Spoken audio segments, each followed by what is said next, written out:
আমরা মেয়ে দেখতে এসেছি, মেয়ের মাকে না, মেয়েকে নিয়ে আসুন। বাবা তুমি ভুল ভাবছো, এটা আমার একমাত্র মেয়ে।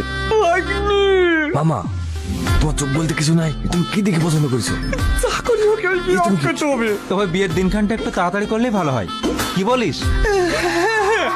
বাবা তুমি বাথরুমে যাবে? ভাগ্নে, একমাত্র তুই আমার মানুষ, তুই সবাই বাবুকে বল না, আমি করতে পারবো না, বাবা, মামা তোমাদেরকে ডাকছে। আমি করবো না সবাই বাবু, তুমি চাকরি হোক আটকা। কেন? এ মেয়ে তো তুমি পছন্দ করেছো, এ বিয়ে হবে। বুঝতে পেরেছি, 20 নম্বরটা ক্যান্সেল। চুপ কর শালা।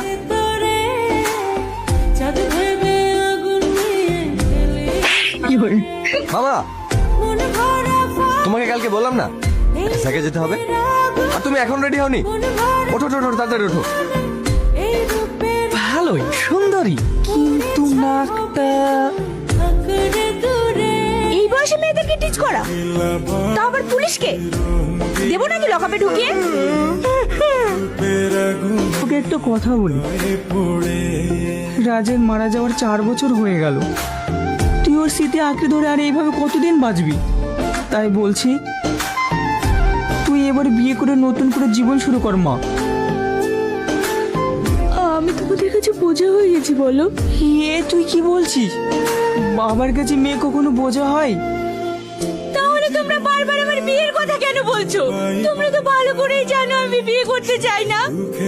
আপনাকে এরপর থেকে আর কখনো বিরক্ত করবো না। আপনার কাছে 10 মিনিট সময় চাইছি, প্লিজ। ঠিক আছে, বলুন কি বলতে চান? আপনাকে আমার ভীষণ পছন্দ, আপনাকে আমি বিয়ে করতে চাই। আপনি আমাকে চিনলেন না, জানলেন না, হুট করে বলছেন বিয়ে করব? আমি সব জানি। মানে